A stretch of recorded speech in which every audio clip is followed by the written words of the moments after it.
Good morning. We'll go ahead and get started with this work session a couple minutes early so we can get home a little earlier too. We'll go ahead and we'll stand up and say the pledge.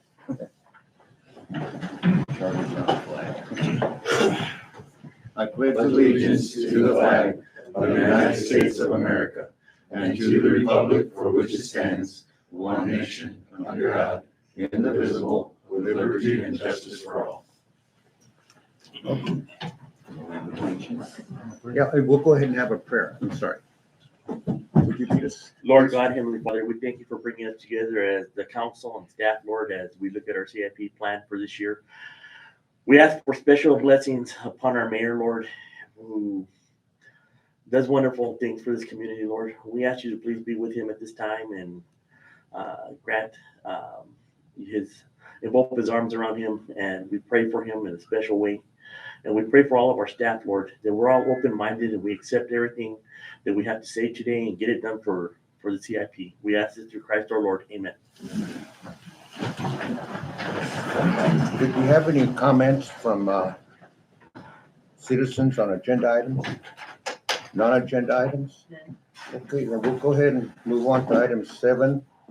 It's the CI plan. I'll turn it over to city manager. Well, good morning, everybody. Just want to say a few opening remarks about what you're going to see today. So what you're going to see today is going to be a little bit different than what you've seen in the past.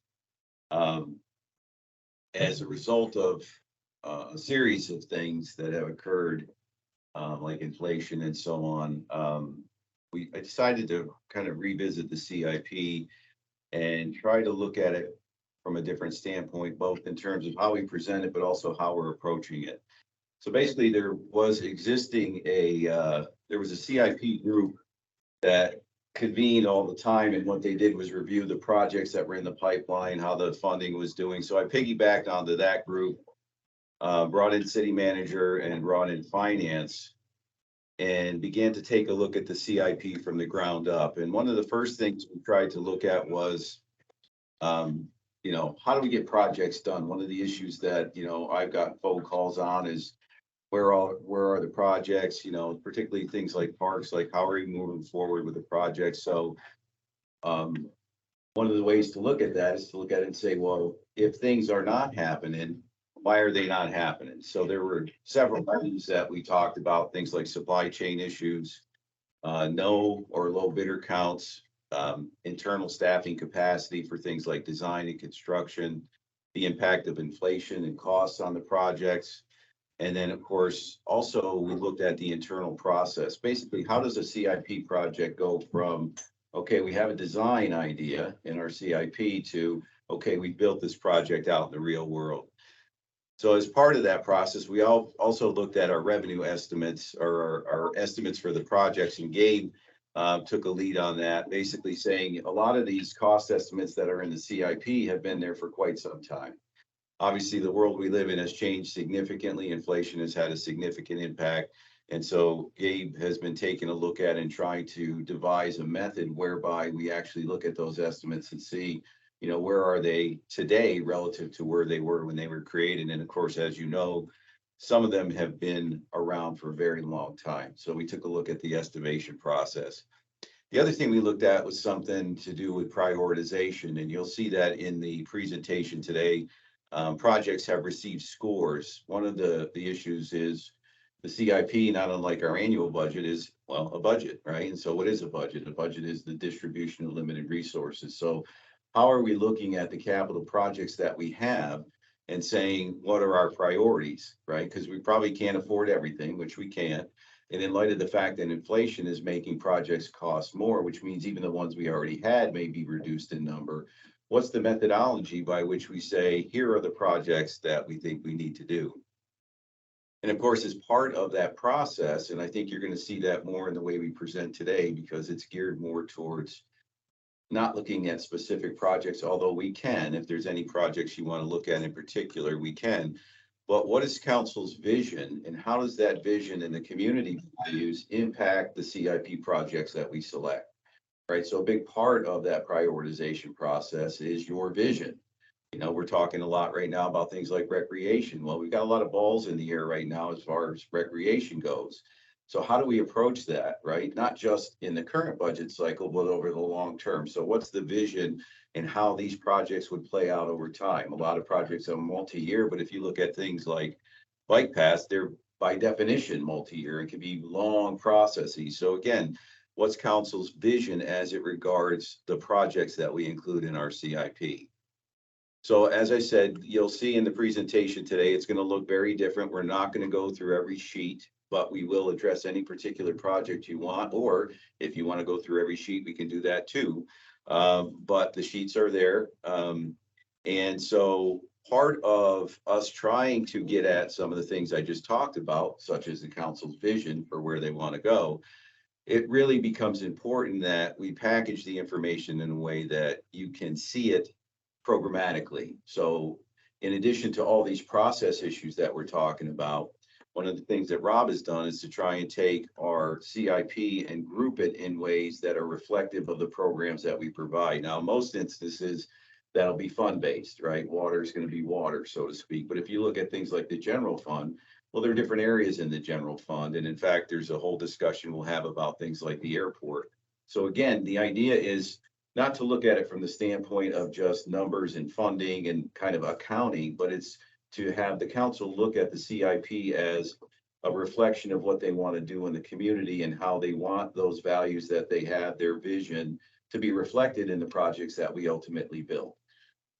So that ultimately will lead us to one last thing, which is when we looked at the CIP, one of the things we wanted to do is say, if we put a project in the CIP, there's a reason it's there and we can afford to build it, right? What I don't want to bring you is a CIP that has all these projects in it. And then you're sitting there thinking all these projects are realities, when in fact, it may be that we put them in there at some point in the past, but financially, we really can't build them in the timeframes that are allotted, right? So there's that time frame that is within the CIP itself, which I call a fully funded CIP. But there's one other element, and this is an element we need to think about.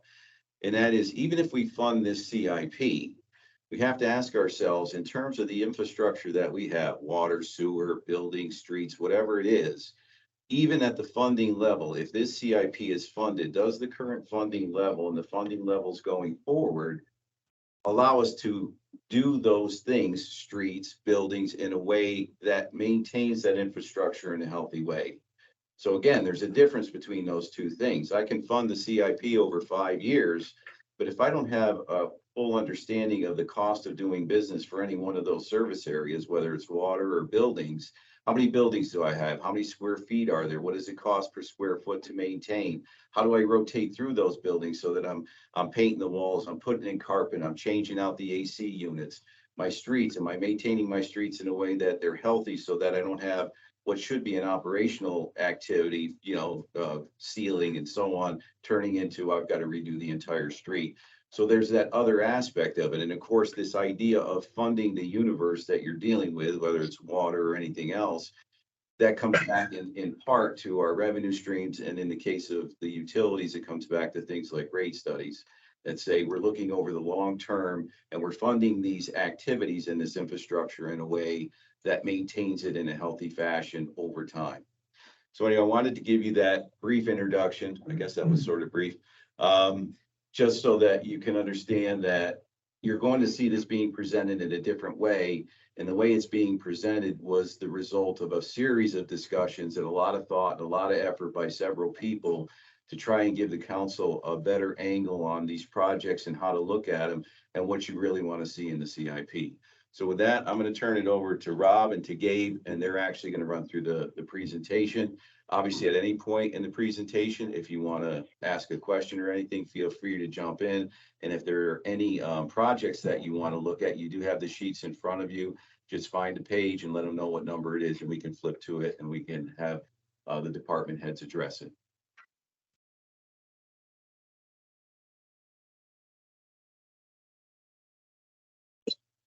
Just a couple of administrative stuff really quick. You guys do have a couple printouts in front of you guys.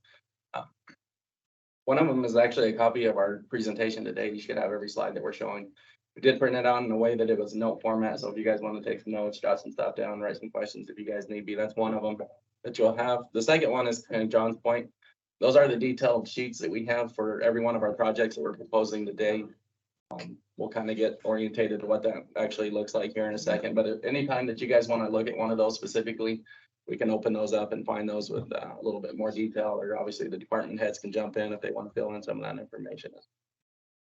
Do have an extra, an extra sheet here. This was kind of a late addition to the CIP itself, so we'll be reviewing that in a second, but that's not part of the package, nor is it part of the presentation. Take a look at it a little bit. Some of the orientations for these CIP sheets, kind of John's point, there was a few things that kind of changed on here, some of the new and the old. Kind of looking at it, what's in blue is what you guys are accustomed to and used to seeing. There's a section up here on that top left-hand corner. You guys can look at this sheet to maybe look at it for clarification, but that top left-hand corner is what's referred to as a CIP number. And any chance you guys want to look at something more specific, that's how we orientate the CIP numbers. They're sequenced in that summary sheet. They're put in the same hierarchy and order. We do have that project title. If it does have an asterisk in that little project title, it will be a new proposed project that's coming into this this new budgetary cycle. So we delineated those new ones. That highlighted in red is a new addition to this. This is actually when the project was actually initiated. To John's point, we did have quite a bit of carryover. There was always the question, when did this start? When did this initiate? When did this first come up? So we put that in there as a reference to how long we've been carrying projects, or when the status was that it came about. Next section, same thing. This is old stuff. There's a description. It has a kind of a detailed breakdown of actually what we're looking at proposing and doing, maybe some of the locations and what we're looking at, maybe some costs, some of the background, some of the history, if it was grant funded, how much, where is it coming from. So there's some more detail in each one of those, for each one of those projects. We do have a justification section in there of an attempt to explain why we need that project, maybe the reasons and driving forces behind it. So there's going to be probably some more detail in each one of these sheets that we won't review today, but just be aware that they are. This one's same thing. We got some similar stuff in here for the funding by the year, by the project, and when it's broken out.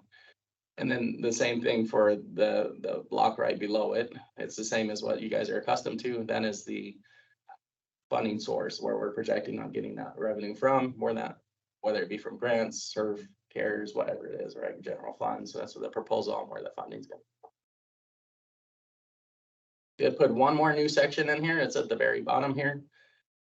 We changed this since the last time you guys seen it. What we call this an O&M. What we're trying to do on these CIP projects is get a better estimate for our operating budgets going forward. We go in there, we put something in there. First off, we want to know how long that asset's going to live, right? We want a life cycle on it. When are we going to have to replace it? When are we going to have to upkeep it? If there's ongoing expenses to it, if we put in, we're kind of Lance, we'll kind of pick on him. You're looking at this example here. It's a park, right? If we wind up going in there and putting in a park, that's not the end of the story, right? All of a sudden we have to maintain that park. We're going to have to upkeep it. We're going to have to keep the grass mowed. We're going to have some ongoing expense that's beyond what we have currently. So there's some debt service. If we wind up taking out a loan, we want to project that and see how much that's going to cost on an annual basis going forward. And then, like I mentioned before, just kind of a life expectancy on it. So that's a little bit new. To John's point, we've changed quite a bit. This is kind of an ongoing process. This is our intent, to kind of our vision of where we're going to take. So now we're going to talk a little bit about the steps to improve it. John's kind of mentioned some of these, but we'll kind of get into some of the detail. To John's point, we did put together a team that kind of vetted these a little bit more thoroughly on these projects. The team consisted of kind of John, Lance, Jason, Rob, and myself, Matthew, and Andy, who works for me on the contract side of it. So we put together this team to go through the projects in more detail. And some of our objective is obviously last year we experienced some heavy inflation. So you mentioned Andy, was it? He's the contract specialist right now. Yeah, she's the one that kind of took over for Hillary's position, so she's doing a lot of that. That's So who I thought Hillary was, so, okay. I put a face with it. So obviously, some of the things that we want to address was we experienced something quite a bit different than we've ever had in the past with some of the inflationary concerns that kind of drove a lot of what gets built, whatnot. There was a lot of challenges with obviously around the inflationary concerns. We wanted to kind of look at some of the organization and and provide directions on projects, right? So we talked about the prioritization, right? Which ones go first? How do we organize this in a manner that's meaningful? And then talked a little bit about the sequencing and funding to John's comment, right? We want to make sure that we're not over cyclical on how much we pull out of general fund versus HERF or whatever. So we want to look at some of that sequencing so that we put it in a more distributed manner with regards to the expenditures, more comprehensive reports. Yeah. In your procurement approach, sometimes we have bids out there, or we kind of have an idea of what we're gonna buy, and we've made stuff, but we haven't acted on it, and the price is going up.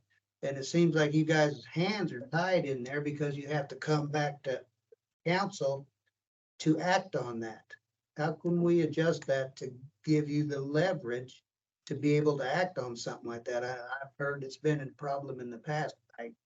It went up this much. That's over the limit. I have to go back to council now. Now we're losing time again.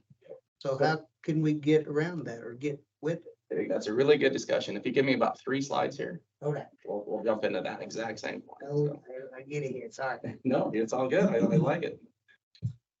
And then we talk about that, right? The standard approach to the CIP, and we're going to get in a little bit of this, but the cost estimating, and really about the project submittal process, right? How does a CIP come to life? How do we get it? And what's that flow look like? How do we get it through this approval process? How do we get it vetted and into the systems? And then also that procurement approach, right? We wanted to look at a lot of that. First point that we're looking at is that inflationary data. This graph on the right-hand side is kind of constructed of several different aspects of inflation. You can see that even the consensus of inflation is kind of variable. That 2022 year kind of bounced all around. One of them was the construction inflation index for single-family homes across the U.S., be in the blue section. Orange one is inflationary estimates, or the CPI, nationwide for the U.S. government's estimate on inflation. And then that gray one is the construction cost index out of Phoenix itself for construction. So we're probably closer. You can see if we use the national average, we're probably way underestimating inflation versus something more local to the Phoenix area for 2022, which is experienced close to 20%. The national average was about 9%. So locally, we're probably impacted a lot more than on the national level. So the first thing we wanted to try to do, obviously, with regards to the CIP is there was several projects that we just kind of carried year over year with no inflationary increase at all, right? And so kind of Arnold's point, right? There was things that we couldn't afford because it just carried over with no adjustment at all into it. And then obviously some of our larger projects, we try to account for that in the CIP, and we try to adjust it for some of our bigger end ones and the ones that we knew were impacted, that we carried for a longer life cycle. So obviously we had to make some assumptions that the original estimates were accurate, and that's kind of the assumptions that we're making at this point. But we also, to kind of the last bullet point there, we want to try to come up with some kind of costing. We're calling it a cheat sheet, but some way that we can standardize how we're costing out projects, right? And if we construct something, what's the billing cycle? What's the estimate? We can plug this in. We'll try to make it a user-friendly. Obviously, I'll support everybody in this, but make it in a way that if somebody's dabbling in it, they can estimate it the same way that I can, right? And then I'll get the final version. We'll clean it all up, but we'll try to standardize that approach as a cheat sheet. And then also trying to standardize that year over increase. We have certain projects that some people use a 3% inflationary, some people use done, some people use others. We want to try to standardize that for all of our projects. The other point we'll kind of talk about here is this ranking or scoring system. To kind of John's point, when we get the CIP in the previous years, we'd get this list of 80 projects, and we would try to maneuver through it the best we could about the priorities. And it was really maybe whoever was screaming the most, that's where we'd focus our energy. We'd try to get that contract out. Whoever was screaming next, we'd kind of jump on that one. What we wanted to do is try to make it in a way that is kind of self-ranked itself. So what we did is what we're proposing, and you guys can give any feedback you guys want on this. We've come up with this system where we're looking at different aspects of a project. So the first one we wanted to look at is the social impacts. So what we did is we kind of based that on a 35 point system. What we wanted to do is look at how did that impact tourism, right? A social growth? Are we attracting more people to come visit us? Is there a benefit from outsiders coming in, right? We'd give it a certain amount of points for that. We also wanted to look at serviceability. Was there people in need? Was there homeless? What did it impact some of the poor or maybe less fortunate people? We gave that a higher ranking if it did. And then obviously, where is this generating from, right? We try to delineate if it's your guys' request, if it's an internal request, if it's a citizen's request, we try to rank it in higher priority based on that as well. The other thing we wanted to look at was an economic impact. We looked at growing our infrastructure. So if it was new infrastructure versus old infrastructure, if we're spending money to upkeep the old one, if it was new infrastructure, it got a higher ranking system based on trying to expand our infrastructure within the city.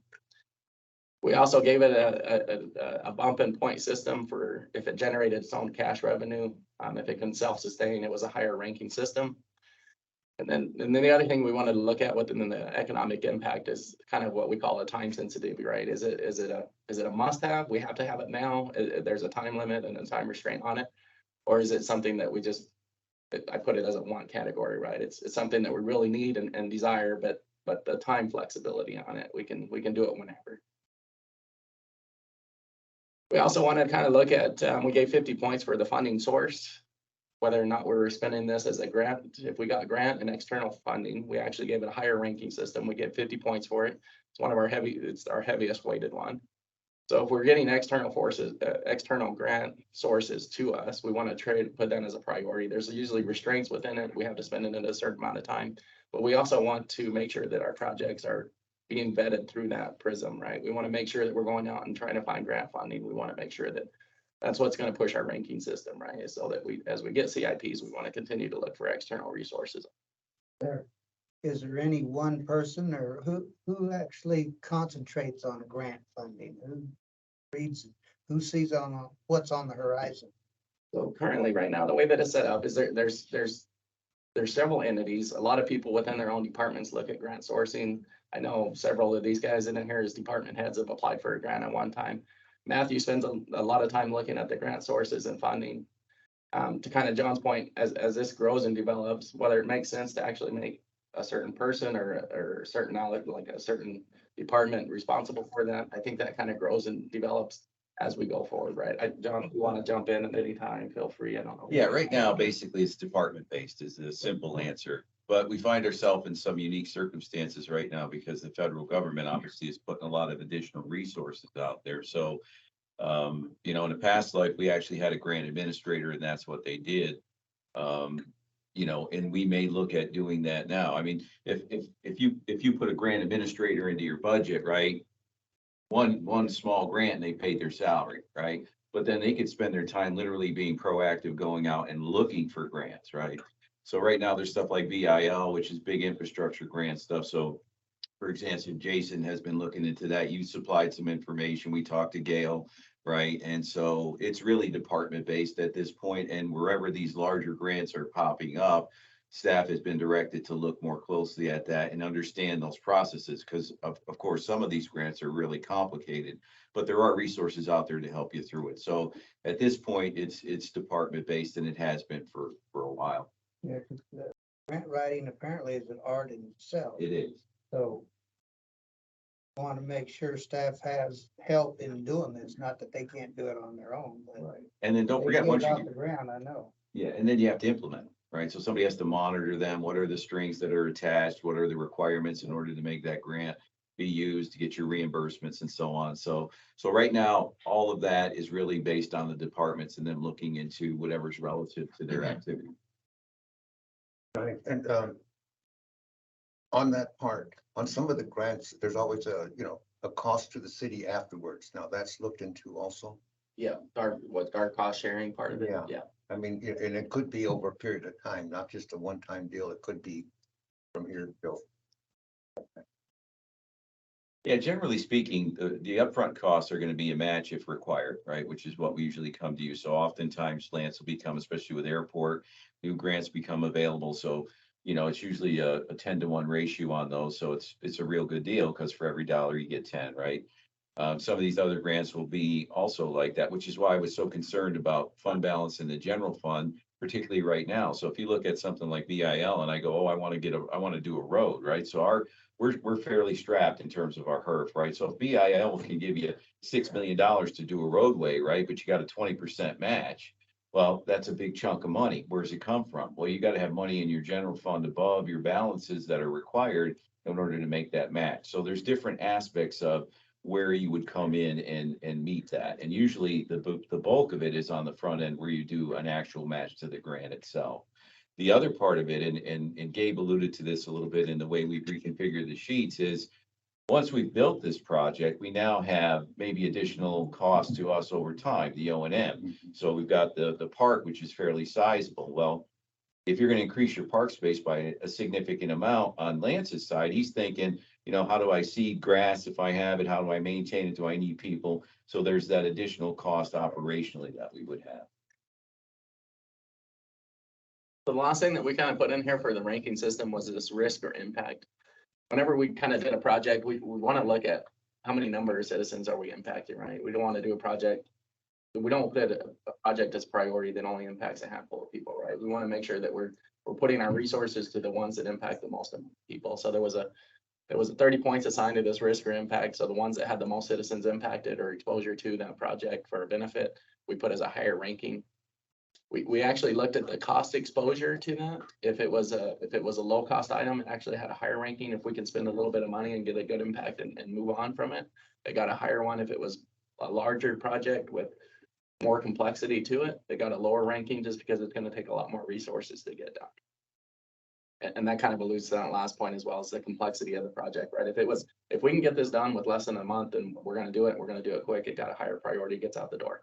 If it's one that's going to last several years, we want to put it at a lower ranking because it's going to chew up so many other resources, it gets a lower priority. So we try to delineate in those 4 different aspects for a point system. If you guys had any input at all, obviously this is dynamic. I don't know if you guys had any thoughts or inputs on. Is there an equipment factor? You're gonna have to add equipment to it. Because you have to buy the tools to do this too, and the machinery and things. Is that impact on any of these? It could a little bit in the fact that when we look at some of the costing, there's the risk or impact. If we have to wind up buying or purchasing a high dollar amount of equipment, it's going to drop the scoring on that one. And then also when it talks about the economic impacts, when we talk about cash generation and stuff like that, if it's one of those that we have to keep buying a resource for, whatever, like for instance, the pool, if we had to buy chemicals or chlorine for it the whole time, and that's a cost, it's going to come out in the cash generation and get a lower ranking. We can absolutely pull a line item out and say, kind of our O&M or whatever going forward, what's that impact? And roll it into that economic impact side of it. So they offset each other a little bit. So if we have a large project, highly complex, buying equipment type stuff, it may rank low in the risk impact, but it's gonna rank high in the economic category. So it's gonna kind of keep it up in the ranking, even though it is complex. Want to make sure we're equipped. And that might be, again, come in as part of the O&M. So the project itself may result in the requirement that there be additional O&M costs. And the other thing I want to emphasize here is that when I kind of asked Gabe to kind of put together some kind of a scoring process, one of the things we're doing actually is using it, right? So, these are kind of constructs that you come up with and say, here are the things I want to look at in order to assess these projects. So one of the things that we're doing is saying, okay, let's apply the model that we created and then see how these projects fall out to see if the results of that assessment kind of jive with where we actually are in the real world. So this is an ongoing kind of fine tuning of this, eventually, even departments, like again, in a previous existence, departments would actually score each other's projects with something like this, and you'd rank them. And then we had a citizens group that looked at CIP projects and said, okay, how do they look? And then you went out to the community. So again, these kinds of systems are very reflective of the values, which is why I kind of commented a little bit earlier that council plays a big role in that. So we tried to use criteria that took into account the impact on the community overall. So as we apply it, we'll see if it actually is giving us the results we want, and then we can fine tune it as we go forward. kind of add on those points. That graph on the right actually shows the breakdown as is in the point system currently constructed. So we actually wind up with about 16 projects between that 90 and 99 and 100 plus range. So we have what we consider 16 high priority projects. There's in that green area right there, there's 18 projects that are less than 60 points. That's not to say that that we're ignoring them or that we're saying that there's no value in it. It's just within the point system, the way that it's currently constructed, it's a lower priority for us. There's ways of bumping those 18 up if we get the external funding source. That's going to be the easiest way. If those projects are on the back burner and somebody wants to drive those forward and say, hey, this is a high priority for us, if we can get some external grant source for it, it's going to bump it almost right up to the top, right? So it's an incentive and a way to try to push some of those programs into grant funding. Yeah, and to kind of John's point, what we wanted to do with this, right? This is kind of a high level overview of this.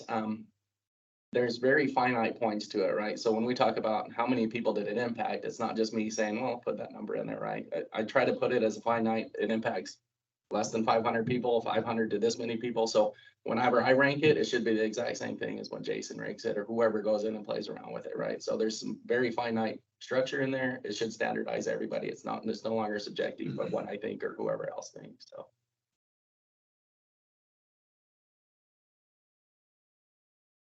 So this is the part that we're talking about, the procurement process. One of the things that we want to try to do is kind of build a City of Safford philosophy or approach. When we talk about procurement, and especially within the projects and the CIP, there is a lot of different avenues and a lot of different ways that we can actually go about this, right? I kind of listed out just a handful of some of the options that we can do when we talk about projects. We can do a formal bidding process. You guys have heard this terminology of the cooperative agreements. We can do a professional service agreement. We can do an RFQ or a request for qualifications. We can use some of our on-call vendors. We can do informal bid processes. We do have these contract forms, the EJCDC forms. They're about 80 pages, 100 pages worth of documentation that we had to fill out based on certain criteria. When do we actually use internal resources, right? I'm here as the engineer. We can design a lot of this stuff. Now we're building a pretty good team on the engineering side of it we can build up all of the scope of work and a lot of these guys can construct a lot of the stuff. So when do we use it internally, right? We can do requests for scope of work, proposals. There's so many avenues when we talk about getting a project up and going. One of the things that we kind of talked about is there's one example, and we won't tell you which one it was, but there was one project that we had trying to get going this year, and what we wound up doing is we wound up taking an approach. It was discussed internally, and we come up with maybe we should take another alternative. So we went a different approach and wound up getting all the documentation and paperwork in place, and then we got some feedback and direction about, well, that's not the right one. Let's try this. We wound up 4 different times, right? So really what we did is we wound up taking a project just 4 different times when it really never even started either, right? So what we want to do is build this philosophy of a flow chart that's a decision matrix for you, right? Is it this? Is it this? Is it this? Is it? Okay, then use this form, right? Is it this? Is it this? Is it this? Use this form, right? So it's already pre-assembled. Obviously, you guys will have input. This is kind of purposely small. We're going through this process. It's not completed. It's not supposed to be read at this point. That's why we kind of highlighted it as kind of small, but we are working through that, flushing out a lot of that, working with Andy and making sure that we're compliant with his ARS and making sure that our statutes are meeting and qualifying it. Once we get this in place, you guys will have absolutely input and say in whether or not this is what we want to try to do. But once we do that, we standardize it. Our takeoff should be a lot cleaner, faster, and smoother for CIPs. So. And again, this is also for internal staff to understand how a project flows through. So not everybody is a CIP expert, right? So if we have someone bring in a project, do they understand what that means? Where does that project go? What's the requirements? Do they need to pick up the phone and call Gabe and say, hey, Gabe, I've got this project. I'm not really sure where it needs to go. We'd like to develop some kind of a basic fundamental estimate sheet so we can, have the departments understand if you want us to put the CIP project in there, you need to bring us certain types of information so that we can create at least a rough estimate on those projects. So part of this workflow is meant to educate internal staff, which is also meant to help facilitate getting projects built, right? Because one of the issues we face is, how come things aren't getting done? Well, there's, do we have enough staff internally to build it, first of all? And second, how do I get this project from A to Z? And then what kind of challenges are there in that process? But don't want to happen is that people sit on projects and don't do them because they're really not sure where they're supposed to go. So part of this is to educate internal departments how they get a CIP through the process and what's required of them and what's required of other staff. Yeah, and then the last point that I'll make on this, right, is, so Andy's doing awesome. She's a great hire. I'll give her props on that one. But when she came in, it was literally, she's having to develop that all up again, right? Hillary was great and awesome. She took a lot of knowledge when she walked out the door, right? And so we're trying to get that in a form that, like, hopefully me and Andy both win the lottery, and whoever comes in after us has that in place, right? So there's no trying to train somebody else up. They come up with a whole new system, a whole new approach, whatever, right? So at least it's on paper, and it should help that continuity going forward. Just wanted to touch really quickly on this last year in the CIP for a quick review. This is kind of a list of the projects that were completed. We do have success. We kind of talked a lot about the challenges of last year, but we also have a lot of success from last year. This is kind of a list of all of the projects that will be completed, projected to be completed by the end of the start of July for this next year. That total, maybe I cut off there with that little overlay there, but we're close to about $12 million of expenditures and completed projects. So that was a win for everybody. That was a good success story that was in there. We won't go through each one of those individually, but quite a bit of work going in the background. Talking about some of that vetting process and cleaning up a lot of the CIP from this last year going into this year. We've also taken a lot of those projects and either cleaned them out, moved them out. A lot of them got pushed out to a lower priority, what we call our 6 to 10 year vision, right? So trying to base on that funding and expenditures. If it wasn't there, we want to push those out a little bit. Obviously, some of them based on if we can a priority or a different philosophy, a lot of them got removed, a different approach, some vetting, they weren't needed or they weren't worthy of expenditure. So there was quite a bit of a vetting that went in. Here's the projects that were listed out that we've actually gotten rid of or removed.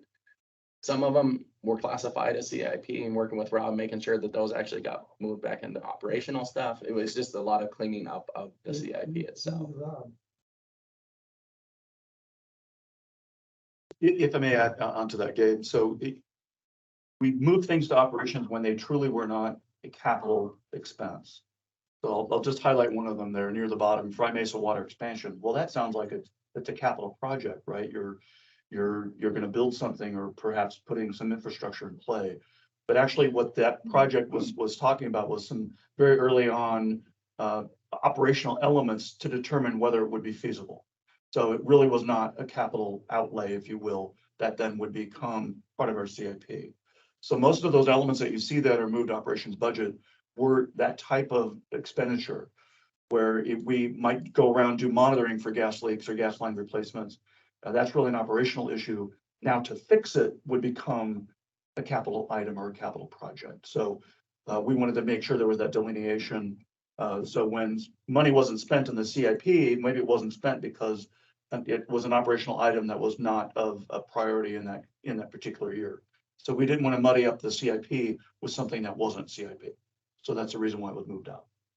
You say removed, does that mean it's no mas? No, that means it was moved to the operating budget. So the funding source was still there. Those And- that and- have and- been removed Oh, the removed would be, yes, removed would be taken out. no longer a priority. And it would be put, and not being even moved out to our 6 to 10 year plan. It was removed completely. Yeah, because the one that jumped out on me is 14th Avenue booster. I had questions about that. Why? I thought we needed that booster for some reason, so I'd have questions on that, not necessarily right now. And you can ask at any time. Anybody has any questions at all. And I know we've had a lot of discussions between Morgan and Jason and stuff, and there was a lot of thought and philosophy about if we could do that, and if we could do an alternative. I think what we've come up with is that if we do some other things in place of that, we won't need to expend that money. Anyway, for Hi, you guys can jump in. Mayor Council. So the 14th Avenue booster was an idea that I had with all of our booster stations have one pump that runs to fill a tank. 14th Avenue had 2 pumps running during the summer to fill a tank. So I saw that location was struggling. However, so I thought that maybe increasing the pump size would help with that. power with speaking to the engineers that actual operate was not a concern, so we're leaving it as is for now. So it wasn't a priority anymore. That's an example of why. Yeah, and the indication WA is water, not effluent water. Correct, that was drinking water. Okay. Thank you, Gabe. Yeah, absolutely. Any other questions on that? So at this time, I'm sure you guys are tired of hearing me, so if you want to talk Great. about it. Great, thanks, Gabe. Vice Mayor and council members, we're now going to talk through the financial requirements of our 5-year plan. We're adding some new language to this plan that John had already kind of indicated already. That where we're talking about programs or program distribution. This is where we are trying to better describe to the community where we're spending our money and for what purpose. So it's pretty self-explanatory when you say we're going to spend money in our water system or in our gas plant, whatever it might be. But when you get down to just start talking about projects, you want to put them perhaps in an ecosystem or in a grouping that is easier to communicate to the community, easier to communicate to council. So a program area is really a combination of projects that have the same type of impact or programmatic impact. So what we're describing here is in each of these sections of this pie chart are those program areas that have the same type of outcome. You can see general government, that would include everything from police department radios to economic development enhancements and the like. We then would look at parks, since that is an ecosystem, but parks is not just a park itself. It could include pathways. It could include other sorts of outdoor amenities that would be required to meet that program objective of having parks and park-like amenities. So as we go through our conversation today and look at our specific projects, we're also linking them into this concept of program area. So we're going to start at the program, and then we're going to talk to projects that are underneath that program. Again, it makes kind of sense of streets. That's a program, but what are the elements of the street? It could be a sidewalk. It could be a major roadway. It could be an arterial. It could be other things associated with that, all the projects that now group together. And we can easily communicate to the community that out of a $79 million, approximate $79 million 5-year plan, 11% of that is going to go towards maintenance and enhancements of our streets and roadways. At this point, we're not talking about how we're funding it. This is that grouping. This is where we're going to make the investment, not how we're going to be making that investment. So within our budget or our budget request, we're looking at 79 million. We're looking at the general government, only about 8% of that. So the vast majority of this is being spent on really capital intensive issues that we have as far as our assets within the community, whether that be electric or water plant, gas, sewer, streets and the like. You can see that takes up more than 50% of our request moving forward. So go to the next one if you just, so I can get to the next info that's coming through here. So the 5-year plan is a $79 million request. Again, based on state statutes, Arizona statutes, as well as what happens when the council ultimately adopts a budget, you're really only approving the first year, at least as far as an appropriation and expenditure. So the first year, so that being fiscal 24's budget request, is approximately $24 million or 23.5. And of that, the good news is 61% of that is grant funded, meaning we're receiving funds either from CARES Act money that we still have considered a grant, whether it's FAA grant money or the like. The grant money is going to be paying the vast majority of our request in fiscal 22. We will be bringing forward, however, the entire 5-year plan to the council in the near future to adopt the full 5-year plan, something that is different than in prior years. So we can level set that, yes, this is our 5-year plan. Again, a plan is always subject to change, but we want to at least have an understanding that this is our vision, this is the plan moving forward, so we can now affect what budgetary requirements would be necessary in fiscal 24. So viewing the CIP by program area is just one way to explain to the community and to ourselves, if you will, where are we spending our money? But we also have to understand how we're funding it. Like, where is the money coming from? So the funding source is how we're going to financially support each individual project. Again, we rolled up those financial elements into some larger buckets to have the conversation here. So each project may have one funding source or it may have many funding sources, right? So let's think about the airport as an example. The airport has its contributions coming from the general fund right now for operations. But when they're going out getting a grant, most oftentimes those grants have a match of anywhere from 4.x% on up to 10%. So the grant is going to fund the vast majority, but we need to come out of pocket in order to accept those grant funds. And right now, for the airport, it would be coming from general fund. So that's just showing that a project is not a one-to-one relationship to fund. We don't say project X has funding Y. You know, project X could have funding Y, Z, AA, BB. It could have multiple funding sources associated with it in order to make sure that we're successful with that. So this chart highlights at a very high level where our funding sources would be and how we found them funding our capital program. So you're seeing in the green there, especially in those two first bars of carryover in fiscal 2024, that is all would be requested for 2024. And it looks like, oh my goodness gracious, good general fund, that's a large value. Within that general fund, it just at a high level right now, that includes the grant component as well, that would be flowing into the general fund. So we'll get more in detail, or you'll be able to see the detail as to really the breakout of the multiple funds when we get a little further in our presentation today on looking at the individual projects, at least that individual projects at a higher level. But I think what's important to understand of the approximate 77 projects in our 5-year plan is that the 2 projects at the top really account for 28% of the total budget request. Right? These are 2 very large projects. So it doesn't negate the importance of any of the other 75, but it just shows you that there's some consequential projects that are moving forward in our 5-year plan. Also, the projects that you see on that right side of the bar chart, those 11 projects account for over 63% of the entire CIP. So these are the heavy hitters, if you will, over $2 million projects over a variety of different quote programs, right? So it's not just we're spending all the money in our electric utility. We're also doing water investments. We're doing general government investments, if you will, by planning a fire station at some point in our 5-year plan back in 2028 and so on. So this gives you that view of what makes up that 77, because we have some that are 10,000 in the plan and some obviously that are 11.3 million. But we wanted to give you a sense of scale as to when we put a project in play, these projects aren't necessarily just going to be done in 1 year. These will be a multi-year project in order to get them complete. I know some of them early because we haven't got them off the ground. When will we have an idea, for example, what our maintenance is going to be on the 8th Avenue Park? An estimate on how much that maintenance may be. We put some preliminary estimates in there and you'll see it. You can see it in the spreadsheet. That was the one we're looking at. First sheet, we had 50,000 kind of ongoing. That includes, labor forces, seating, water. We estimated 50,000 a year on after construction. Okay, 50,000. That's what's built into that sheet. You'll see that one. Sheet. Sure. Well, I can just show you the first page.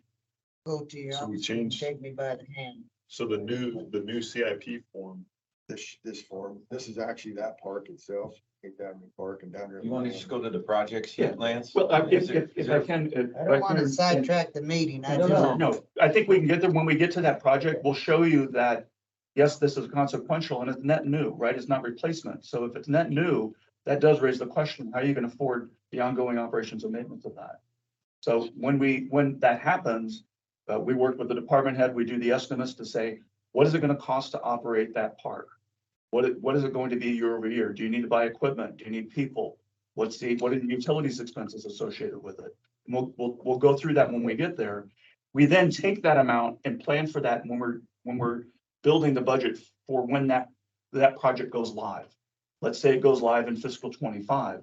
There's a $50,000 now coming into the operating budget that will bring to council to say, here's the net new to the budget because we built that park or we built that thing. So it's there to also remind us when to put those dollars into the operating budget. If you want to look at it in more detail, it's page 18 of the detail sheets. Yeah. So overall, the city's general fund, if you're looking at some sense of scale and saying, geez, we have a fairly large, $79 million 5-year CIP, what's really the impact to the general fund? So over those 5 years, we're approximately 7% or $5.6 million of that entire plan. So the vast majority of our plan is either coming from our user fee-based programs such as electric, gas, water, and so on, and or a use of grant funding, or in some cases, we are doing debt financing in order to get a project done and then having incurred debt service cost moving forward. And when we say debt financing, it means basically a loan and Borrow money. like, for example, Sanchez Road is a loan, but it's a low interest loan provided by USDA, so. So Vice Mayor, members of council, Gabe and I will now go through each of those program areas and we'll look at the projects within those program areas, really highlighting the new projects, identifying the estimated 5-year expense, as well as identifying what we're asking for fiscal 24, specifically by fund source. So you'll see that. And is there any questions on particular projects when we're looking at these very high level summary of the programs, we definitely can dive into it and we'll tell you, hey, let's turn to page X and we'll get you there. So we can answer any specific questions on those projects. Okay. Jennifer's not here to yell, so I have to take it up. All right, go on.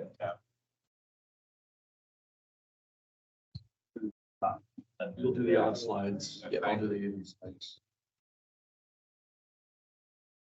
At this point, we'll kind of jump into specifically each one of the projects and kind of where the expenditures and kind of where we're.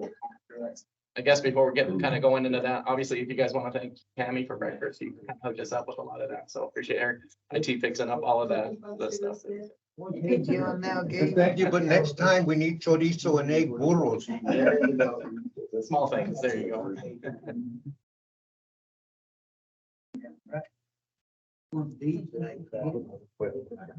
There you go. At least one. At least one for you, right? All right, let's hit it. So this is kind of keeping that theme of like this, what we call the general government. This is kind of a accumulation of a bunch of different groups in here. One of you being the fire department, police station, IT, some of the building maintenance. What I want to kind of orientate you guys, what this is the 5-year expenditures of when those projects will actually, when we're proposing on spending the money. If you go all the way to the right-hand side, we have a column over there called points.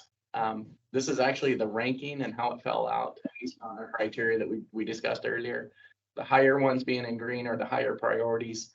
The ones in oranges and reds are the lower priority projects. So as we're looking through these will be kind of the areas of focus that when we get going into the new year, if the budget's approved, these will be the ones that we focus on, trying to get them up and going and spending our resources on.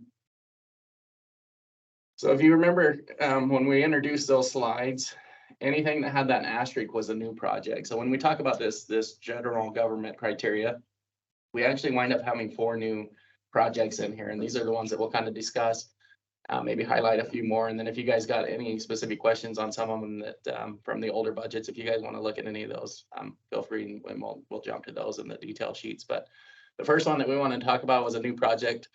It's that very top line there, that downtown wayfinding signage. If you guys are familiar with that project, that's going to be the ones that they're looking at, some of that street signage for downtown Main Street and orientating some of the tourism to kind of go down towards Main Street. We have $20,000 into this next year for assisting and helping within that project.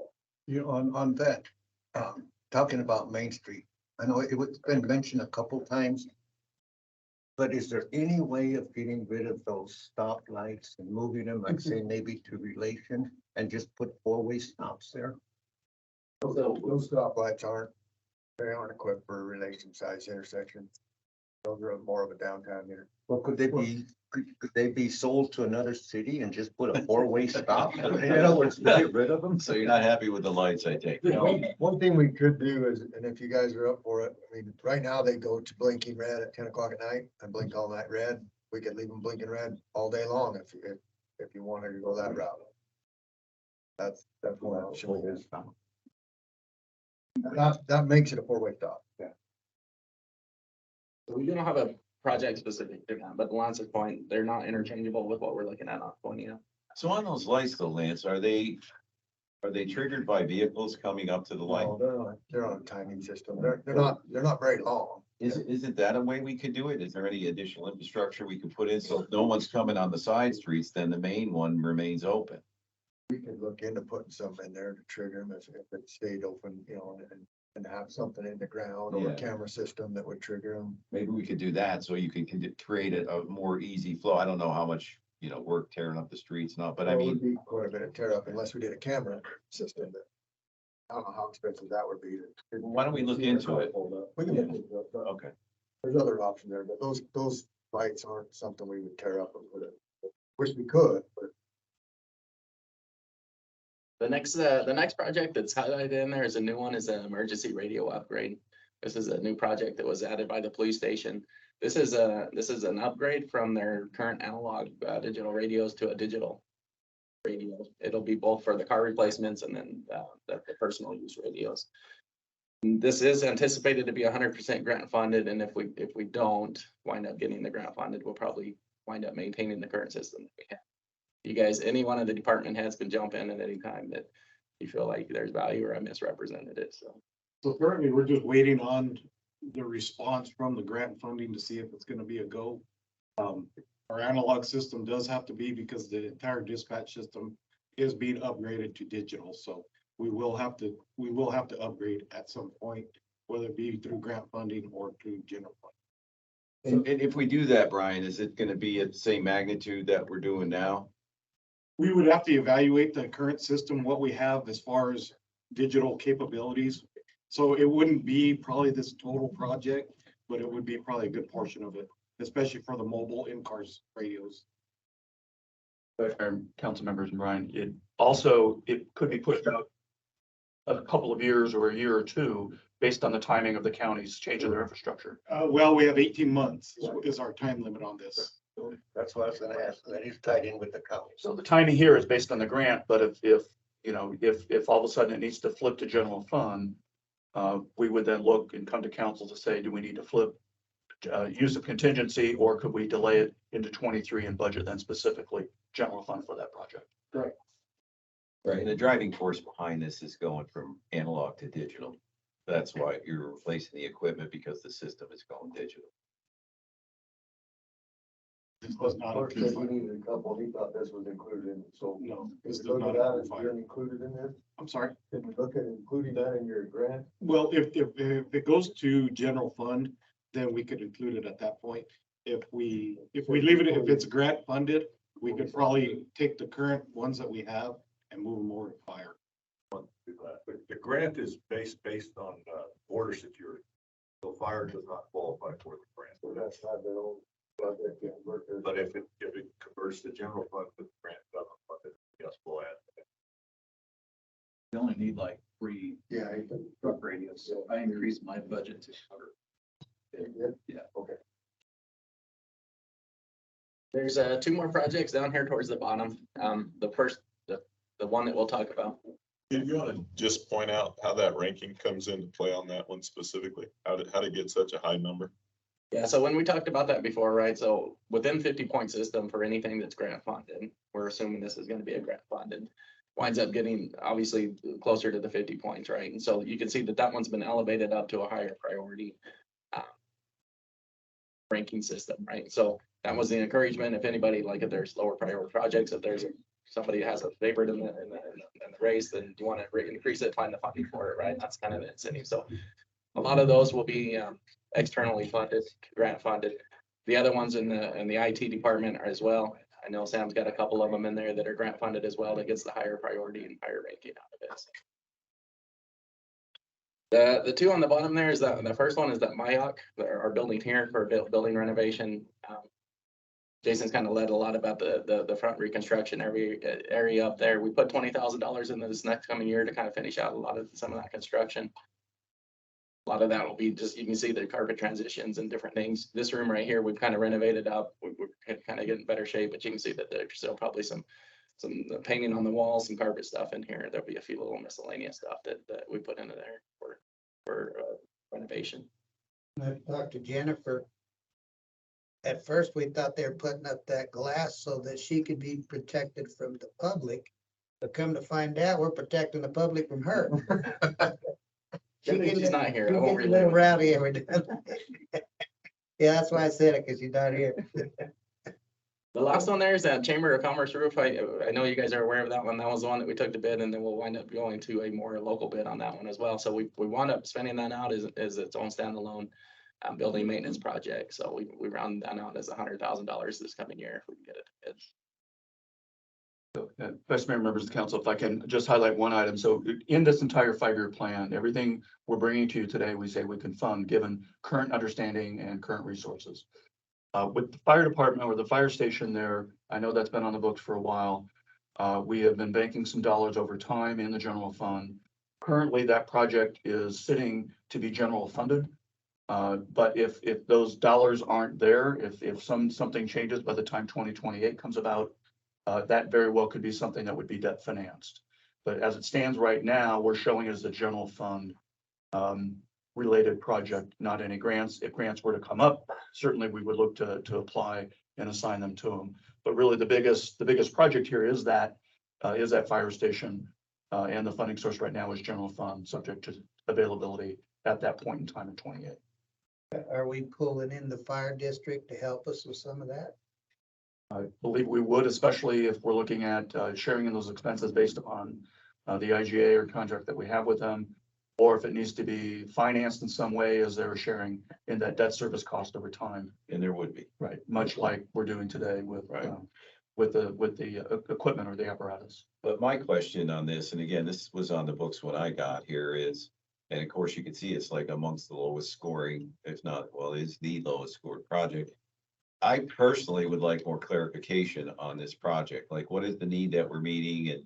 And in 28, is it really our intention to build it in 28? Is there a desire to stagger the way we do it relative to other debt that we have? So we're not having additional debt. And again, this kind of comes in with some of the budget and the financial policies as to, what level of debt is council comfortable with carrying, right? So that's going to have an impact on how we do this. So I, for one, would like to know, should it be in the 5-year CIP? Is there any intention to do it within 5 years?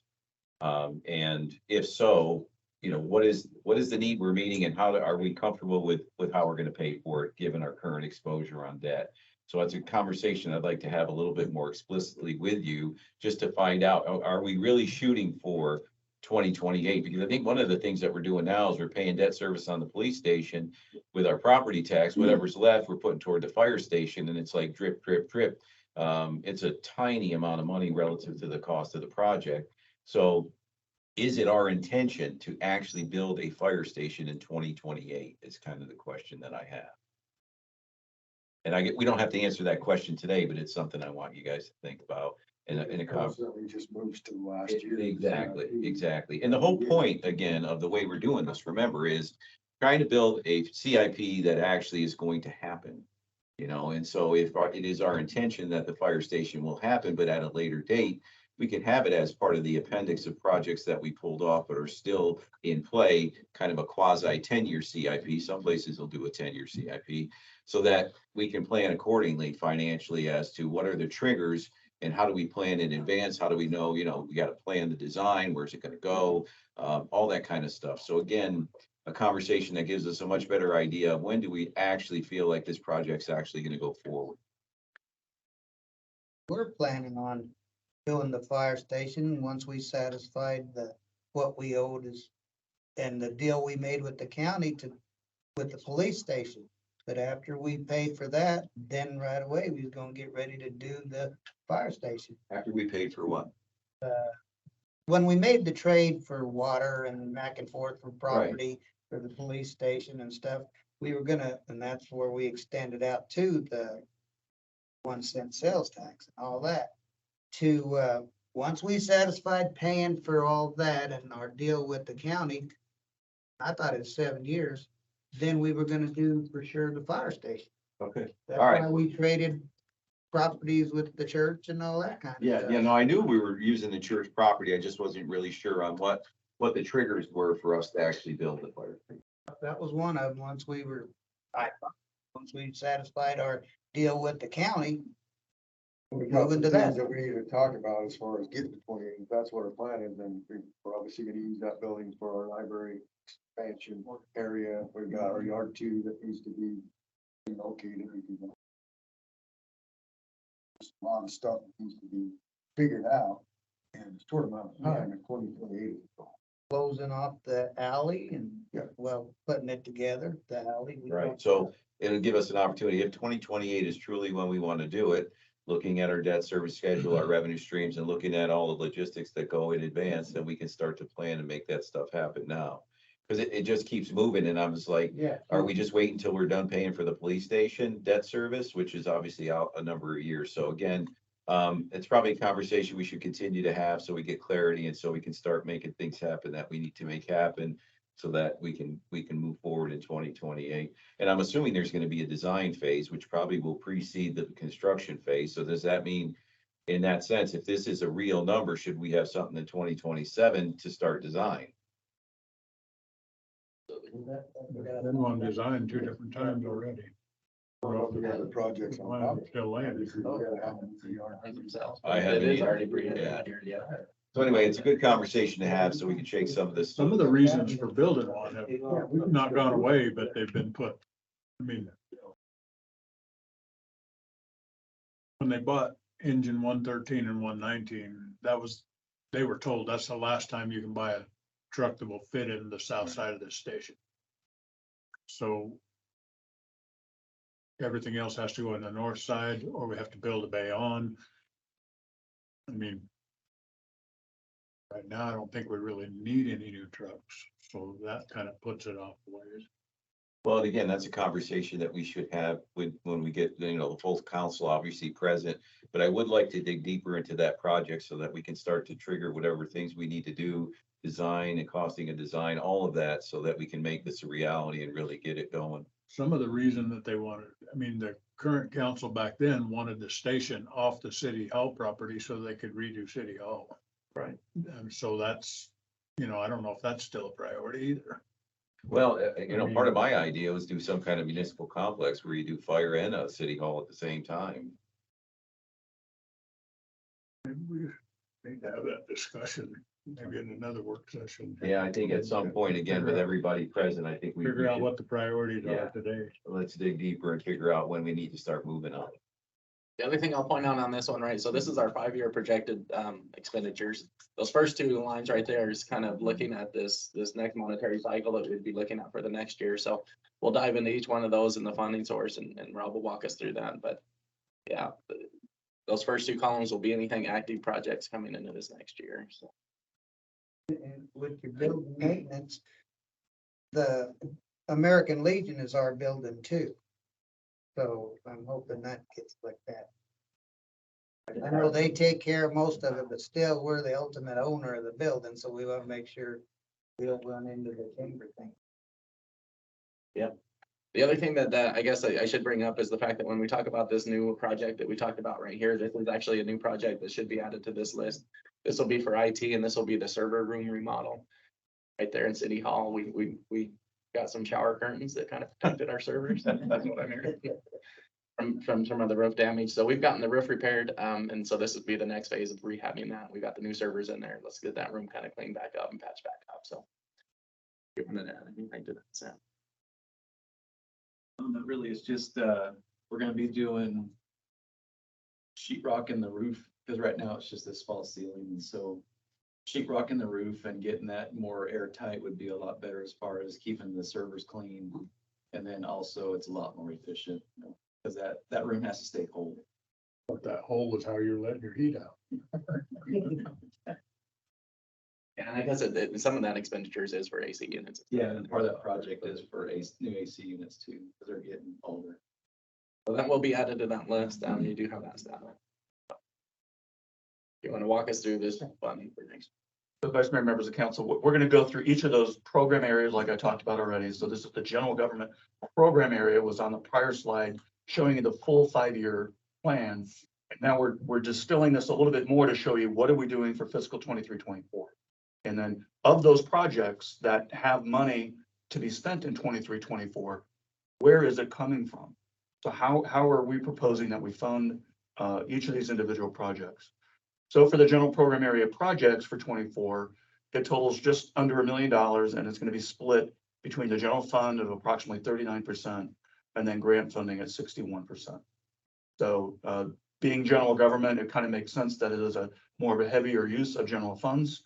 But again, from 382,000 out of an approximate $16 million general fund budget on an annual basis is not huge or significant. However, these projects are ones that we propose, we believe they need to get done in order to protect our assets or to deal with some other element. So as we go through each of the project groupings or those program areas, we're going to show you the projects over 5 years and then dial into what will you see coming into the budget when you do the 10 of the budget, final budget adoption later in this fiscal year for 24. It'll be these numbers moving forward into that presentation and into those documents for appropriation. So this is what we're going to be moving forward into our fiscal 24 budget request. Any questions specifically with regards to this general government classification projects? Anything in there you guys think? Exactly, what is police facility renovation? So that is the old building. If you guys remember, we got the new police station and then the old building that was left over. This is the project that has to do with the going in there and restoring that building so that it's actually an evidence locker room storage. They have to increase capacity of the freezer vaults that are in there. Redoing some of the rooms and the layout and the detectives areas that's in there. This is the one that does have some carryover from last year. We've been trying to get this done through dance and they've been busy on some other stuff, but we got the proposals, and once we get that in line, you guys will get that. If you want to see the details of that in your project listing, that is on page 5. So anytime you have a question on a project, we'll let you know what page number it is if you want to look at it to get more of the justification, or if you just want to take verbal from staff. But knowing that those comments, as well as the detail of the justification, is in the specific project sheet in your packet. And as we're going through this too, obviously the department heads, if you guys got questions of the council or input or whatever, feel free to jump in.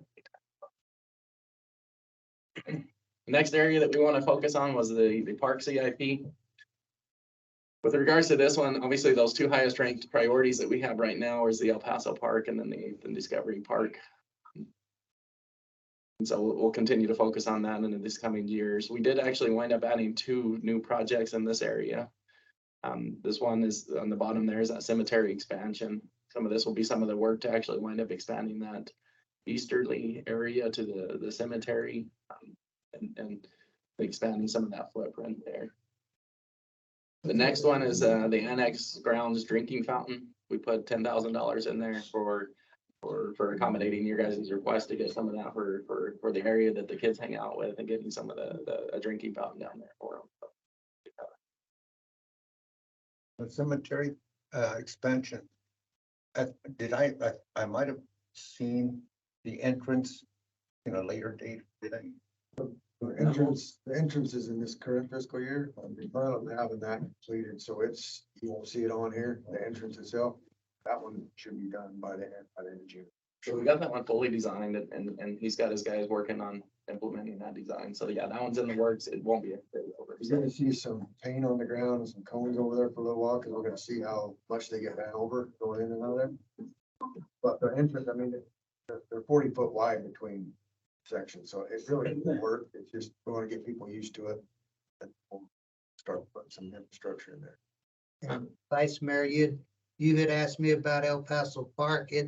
You see it's still alive there, sir. Yeah. Kevin, if you guys look at El Paso Park, we've been moving quite a bit of material over there. We're waiting for Shell to finish that reclaim line because that's part of our fill calculation to put that material in there. We've actually spec'd out some of the shade structures and canopies, and those are on order. So we have the playground equipment in the back here. So hopefully that's going to start moving pretty quick here, and we'll sub out a lot of that.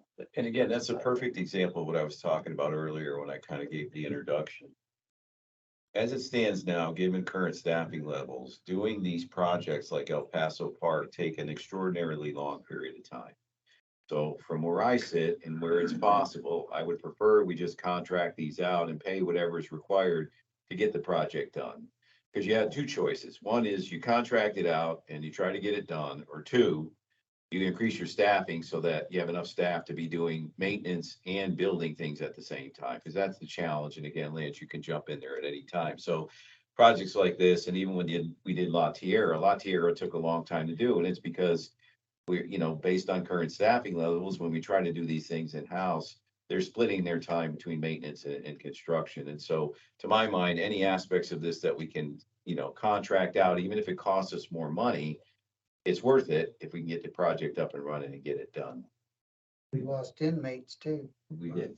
Although I don't know how much they would do on, Inmates, a little bit of help on a project like this, but most of the time it's. Yeah. Would there be local contractors? that Yeah, on could this do- one, me and John and I have had this conversation. So on this one, we obviously have to complete curb gutter and sidewalk on the north side of 20th extended in there. Half a section of road, a parking lot area for the park. All that we plan on putting a bid together and having them trying to do that work.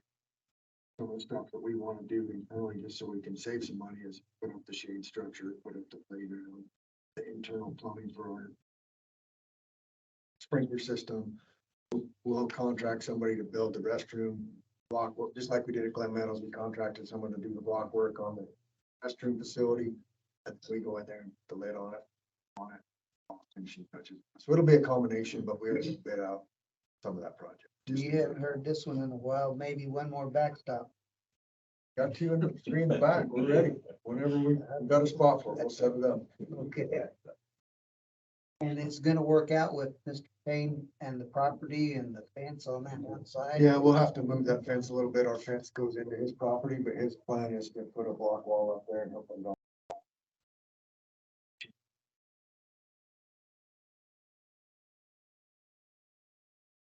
Still working with him on.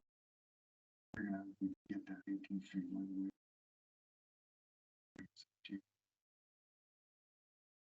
Wi-Fi will be active in that area. You live in that neighborhood, you're gonna keep an eye on him. I'll be keeping an eye on it, but So looking at the funding for next year, Yeah, so Vice Mayor, members of the council, so for the Parks Program area, for the fiscal 24 budget, we're looking at $3.4 million. And it's split between the general fund at only 2% of that 3.4 million. And then grants are the vast majority of that 98%. Grants, I am still considering both the ARPA, which is a prior council authorization to use some of our ARPA allocation for this project, as well as the CARES Act funding that came in. So both of those truly are grant funds, even though they may be sitting elsewhere in the general fund. I wanted to highlight that it was not the city's locally generated sales tax. These were grant funds provided to us and the city council's action to then dedicate them to these particular projects.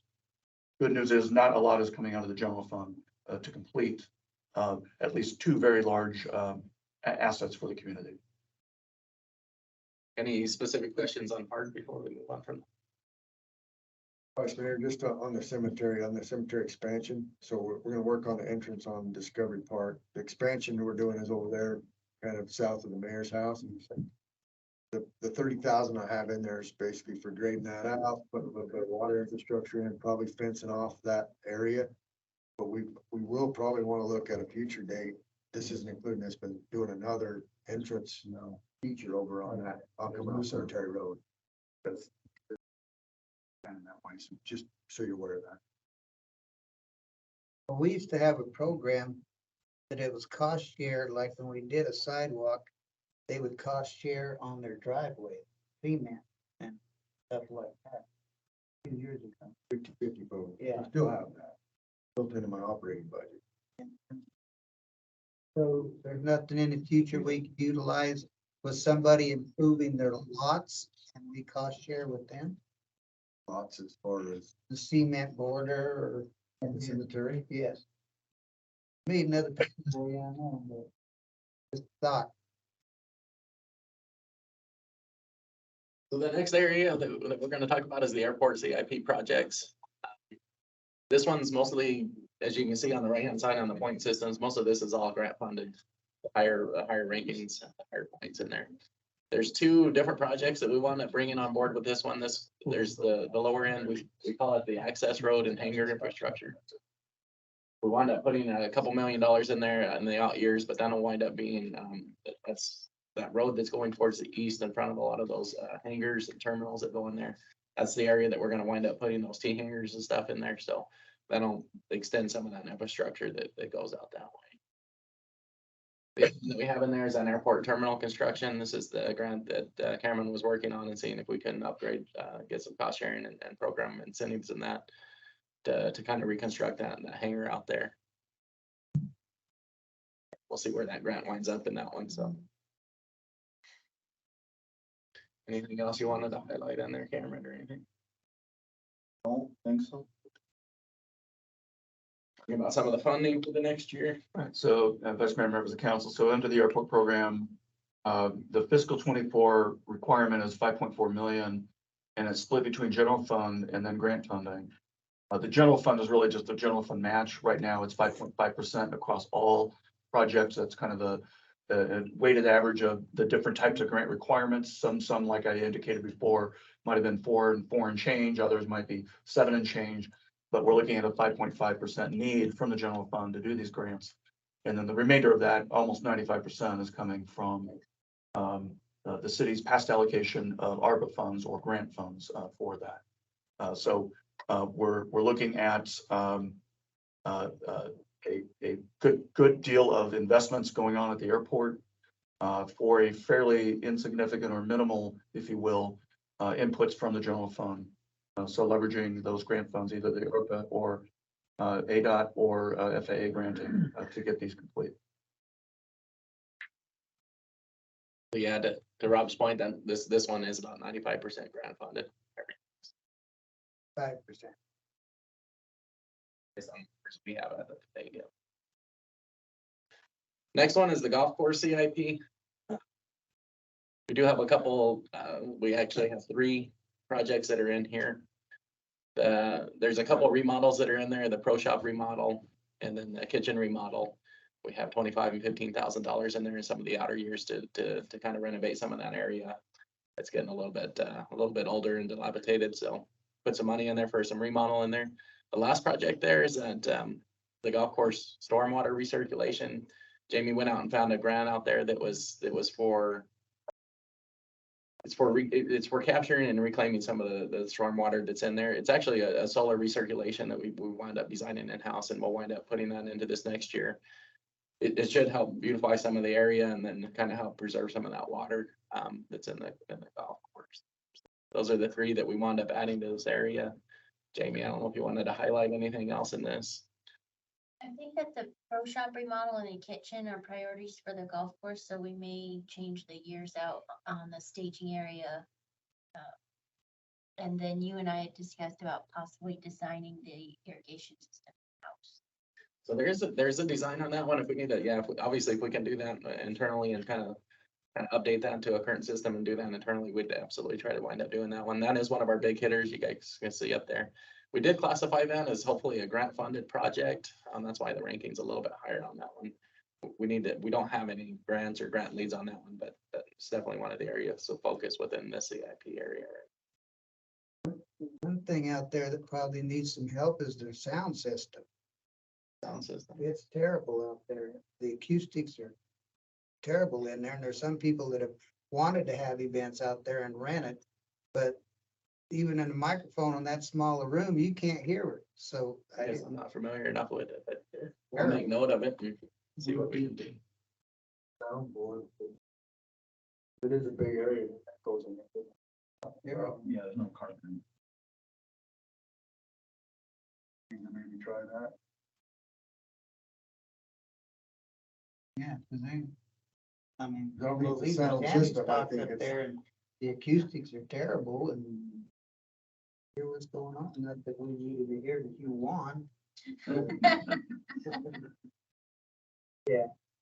I think one of the things to note here is that, I'd like to start council or have council start thinking of the golf course as part of Parks and Recreation, right? So it's our asset. Yes, we have a private company that runs it, but we definitely want to maintain it. We want to make it, attractive for people to use.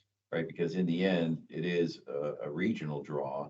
And of course, we can have conversations with our fellow communities as to how we pay for some of this stuff as well, because it is, a valley-wide amenity, but it is and should be considered part of our overall recreation infrastructure.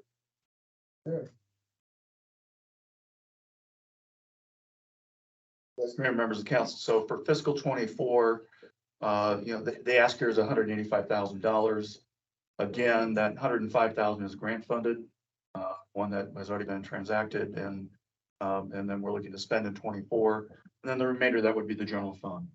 Right, so this is again a kind of a general government, if you will, asset, which makes sense that it would be coming from the general fund unless there were grant fundings associated with it.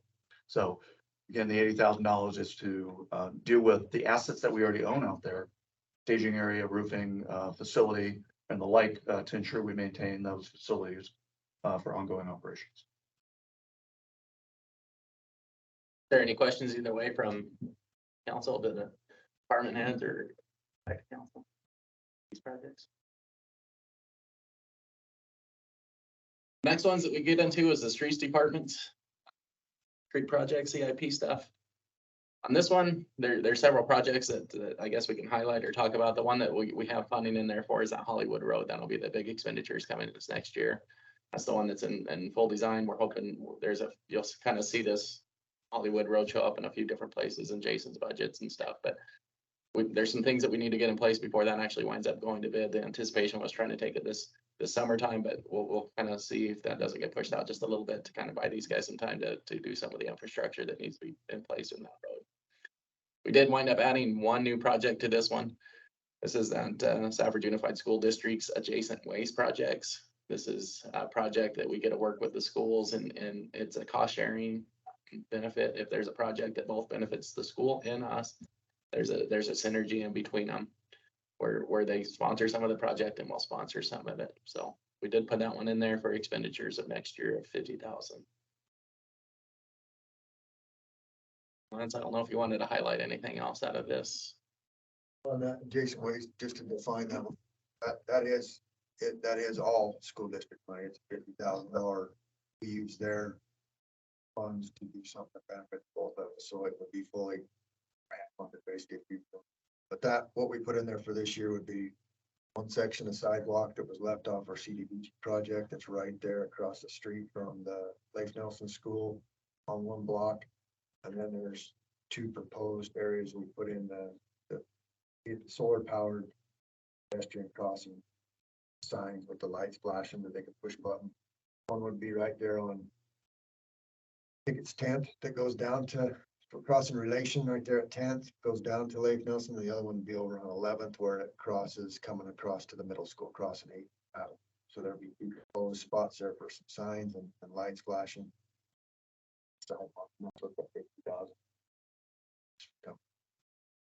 Lance's point, that third one down right there is the CBDG funding. So we do have a project for that one as well that'll be kind of in this next year.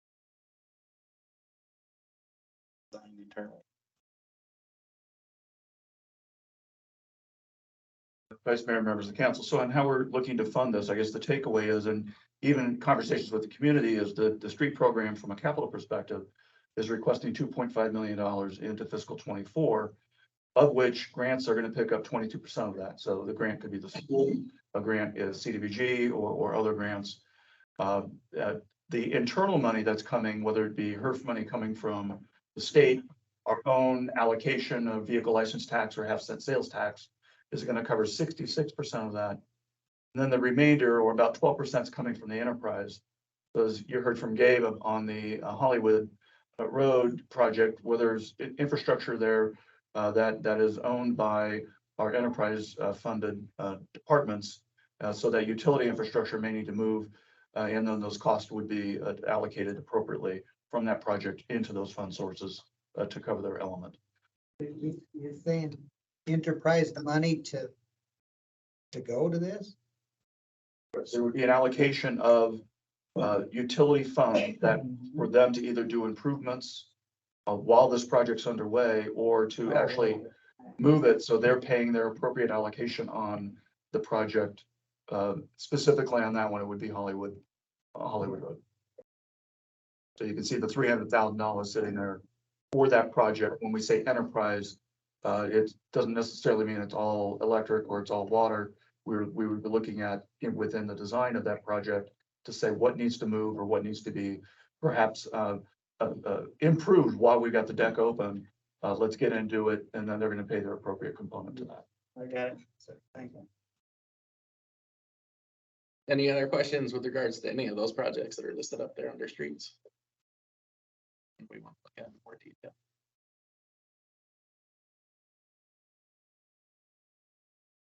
Next area that we get into is the water CIP projects. The one that we wound up adding to this one is that on the bottom there is that Hollywood Road water line replacement. We kind of started this, the initial scope of that Hollywood Road was to kind of go in there and resurface that, improve that pavement, and then kind of that box culvert had a narrow crossing in there. So a lot of that design went that way. What we come to find out is that we started looking more into it. Some of that water infrastructure is pretty much leached out, and so we're looking at trying to improve that prior to going in there and putting a new road system on top of it. So this will actually be a water line replacement in that area prior to construction. It does sit off to the south of the road, so we should be able to go in there with minimal disruption to that flow of traffic. And the other thing that I'll highlight on this one, this is one of our really big hitters in there, is on East Valley Sanchez Road projects on $11 million is one of our top two that was in there. Rob talked about it being our 30% of our budget.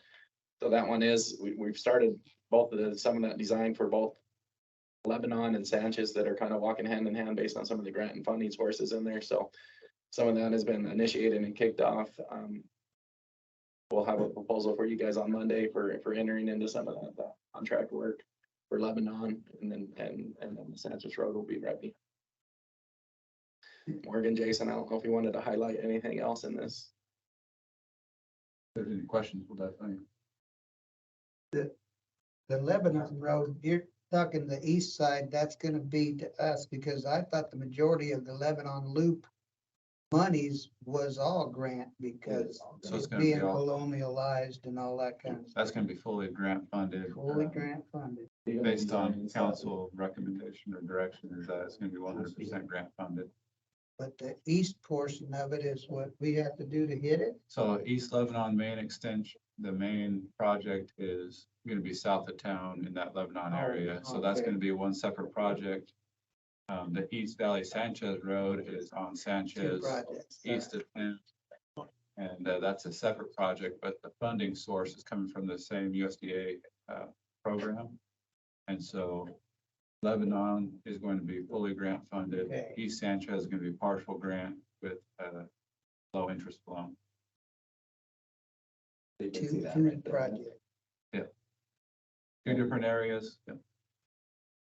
So you see, and there'll be a proposal on Monday night. I think that's the next city council meeting. We'll talk about that, but it is this proposal for even initiating that design phase of it will be fully grant funded. Ben's got it set up. So, Vice Mayor, members of the council, how we're looking at fund on the water program area for 2024 is about $7.3 million in need. I know you can't see that bottom right number because we got our picture there, but I'll give you that verbally, or it's also in your packet. The grants are picking up 64% of that 7.3 million, and then the water enterprise funds, or basically their revenues, user fees, would be paying the difference to that at about 46%. We'll have to adjust a couple of things in here in regards to conversation between the Lebanon and Sanchez, between granting and loan. So by the time we bring this back to council for adoption, and then ultimately into the budget, we'll make sure it's in the right bucket, whether it's a loan, because then that's actually proceeds coming in that would have to be repaid. As in grants, most often those are not to be repaid. So we'll make sure we reflect that at time of adoption. Is there any other project that we wanted to look at in more detail?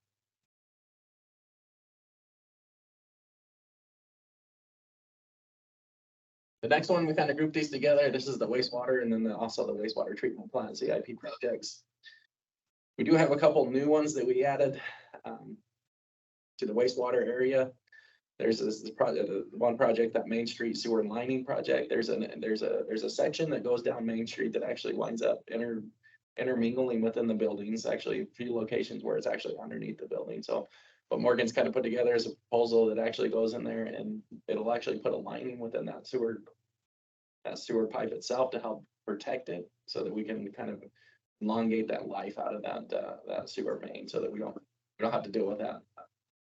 If there was an issue or something, we're gonna have to do some major reconstruction. So this is an area to kind of help protect and place the infrastructure that we wind up having. The next one right there is that Hollywood Road sewer extension. This is not a replacement of the sewer extension, but right there, kind of on that entry next to the highway, there's kind of a bottleneck area that this will help alleviate if there's any future expansions towards the east. A lot of that comes down that Hollywood Road, and then it kind of bottlenecks right in that area. So this will be a project to kind of help clarify that and kind of get the pipe sizing and then the distribution system to where it can actually wind up tying in and debottlenecking prior to that road construction. So, and then there's a project as well. And the elevation. Great environment. To the work.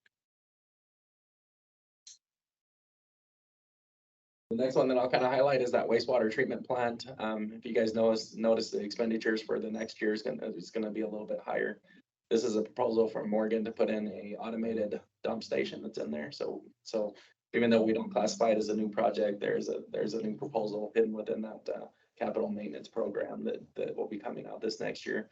This will allow for people to use their solid waste dump systems after hours on an automated system that tracks it and benefits it all electronic. So they can do it at any time at any given, so weekends, nights, or whatever. So And this would be geared towards the septic or the commercial hauler, so Scarborough Green, as of right now, they can only dump their waste while the plant is operational, because they have to be within the facility. The automatic dumping station would be accessible from the outside, would have a card reader so we know who's dumping, and instrumentation on there to allow that material to go through, as long as it won't affect the process. So it'll open it up to a 24-hour service. So if they have any type of emergency that they have to back the septic tank out, they can just go and dispose of it that same day or night without impacting their. And we can still keep an eye on anybody that wants to try to get in there and do some hazardous waste in there. So this would be for the commercial haulers, and it would have instrumentation on there, like I said, that actually monitors it as it goes through. They wouldn't be entering the facility. It'd be accessible from the outside of the facility. And how much longer we have on that contract, and are you still happy with them people? That's we have 3 more years, and I would definitely say there's a difference improvement from services from Severn Trent to Jacobs. How I would explain it is that Jacobs actually operates the plant, where Severn Trent just let it flow.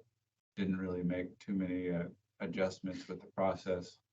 We haven't had any, to my knowledge, we haven't had any upsets at the plant, where Severn Trent, we typically had two a year. We couldn't reuse that water for a period of time. So I feel that they have more control of that plant. They're actually operating it instead of just letting it do its thing, making critical adjustments. And the lagoon's now complete. So the lagoon, we're going to be lining that here with clay the first quarter of this year. I thought I saw that it was complete on one of the charts there. Okay. Well, so it's going, it's anticipated. Complete by the end. Oh, Yeah, and it got delayed because it's one of those projects that we put out to bid and came back really, really high. So we brought it in-house to get it done. Just to add to that comment really quick, I think the idea and the vision too is to wind up taking that internally on the operations of the plant going forward after the 3 years. I think the idea and the vision is to put the infrastructure in place over 3 years to be able to take that. They have been doing a good job. Council, how we're proposing that the wastewater program projects get funded for 2024. There's going to be a $1.3 million ask, and all of that would be coming from the wastewater sewer fund. So those user fees would pay for 100% of these projects. The next area that we wanted to talk about was this gas CIP projects proposal. There's one area that we actually wound up just adding one new project in this. This is in reference to the area referred to as Tortilla Flats, and there's a line replacement in there. Some of the older line that has been outdated, so put some funding in there to get that replaced out 2025 and upgraded. Scores aren't very high. That makes me a little leery.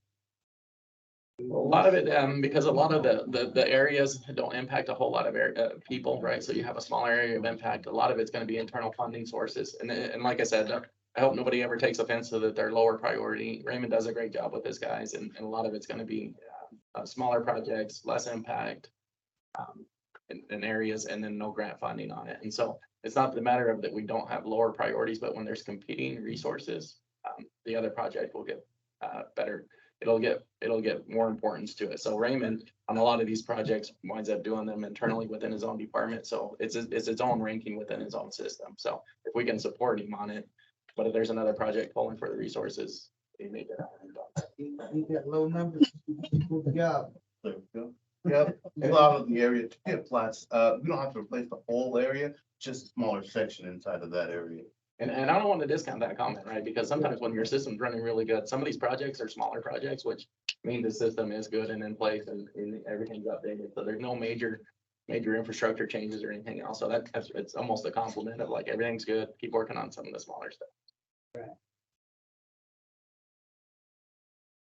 The vice member, members of the council, the financial ask for fiscal 24 is just about 159,000.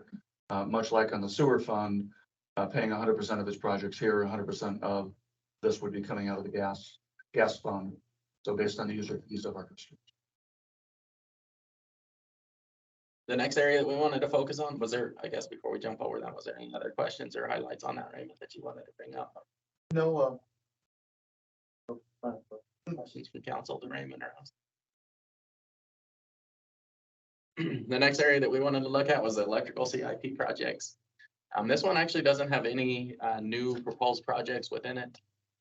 We do have our second big hitter in this one. This is that future substation, that $11.3 million project that will be coming phased out over the 3 years starting in 2025. Some of the engineering design cost of that one. So we also have the carryover, a bigger project in there for $2 million. That'll be kind of rolled into this next year as well for the substation bus and switchgear upgrades.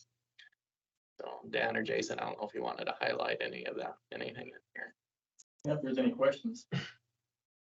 Vice Mayor and Council, I just wanted to point out that carryover was really about equipment availability and timeframes as far as when we can get that equipment and scheduling when that equipment can be installed. It's really around the seasonal lows, so there's minimal impact to our customers. And so we're just trying to, between the equipment push that pushed us out of being able to do it this spring, we wait until that fall switch over when there's not a huge electric consumption timeframe, so we limit that impact for our people.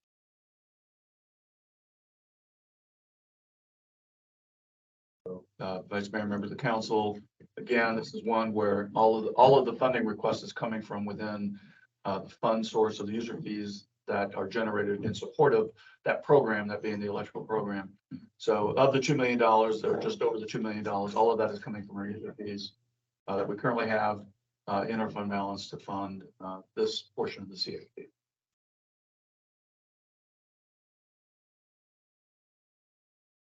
Last area that we wanted to look at was the sanitation, and there's two of them grouped in here, sanitation and landfill CIP. There's no new projects that are going to be added to it. We do have the carryover for the downtown dumpster enclosures that'll be starting this next year. And then we also have that roll-off system that will be for the public that will be going out to bid as well. We got that internally designed. We'll probably roll that into a bid package come the summertime or springtime when the weather's warmed up, we can actually pour the concrete. That'll be the transfer station for people to go up and use and don't have to access the top of the stockpile up there. Exactly what is the dump enclosures? You remember, right, last year's budget had 20,000 budgeted for dumpsters downtown, dumpster enclosures downtown, one being at Central Avenue there, kind of kitty corner of Genevieve's, to get rid of the dumpsters that are piling up on the sidewalk. So that one is planned to be in place by the end of this fiscal year, so I'm carrying over 10,000 with the hope that once I get that one built at Central Avenue, I can talk to Dustin of the county and get permission to put one in the parking lot there at the juvenile detention office. Corner of that parking lot, and we would have one at kind of each end of town, which would help get rid of a couple of dumpsters. We have them down there at that pizza place and get that on the sidewalk. We're trying to get rid of clutter the sidewalks with dumpsters. That's just what it comes. Well, can you, if it, we're gonna address all those dumpsters by Genevieve's? Jenny Howard's a big driver of me wanting this stuff. She wants to get rid of those dumpsters worse than anybody. So that's a big driver of this is trying, the businesses there on the corner are in favor of this, so, they would still pay their trash fee, but they would just have to walk it across the street. The design of that dumpster would be a double gated concrete block enclosure, but I'm designing one that has a walk-in entrance, so when they walk over there, they don't have to open the big gates, they can walk around the wall, throw it in the dumpster.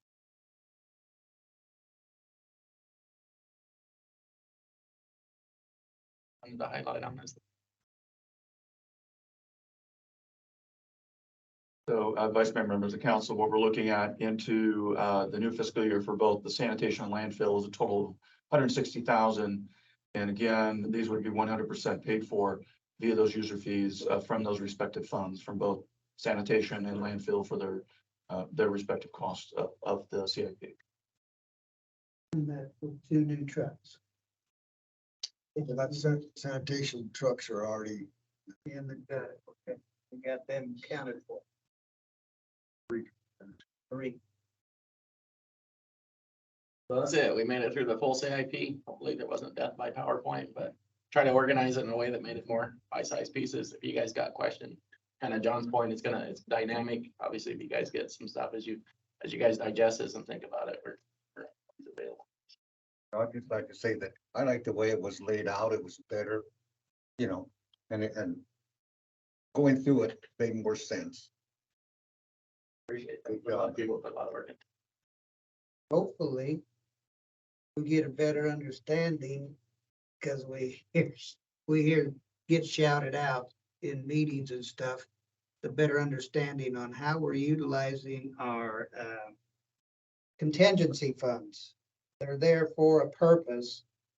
They seem to be working correctly, but it's kind of, well, what we're up against sometimes where we account for. Just how we're using them, because I know we're using them good, but it's just a little shocking sometimes. Vice Mayor and members of the council, as I indicated earlier, we're going to bring back the entire 5-year CIP to the full council for action, really formal action. So that way it kind of sets that in, on a path that we then can peel off the fiscal 24 numbers for certain approved projects and then move them into the tentative and final budget that will be adopted later on in the fiscal year. But all the materials you have in front of you, the presentation, and then each of the individual projects are there.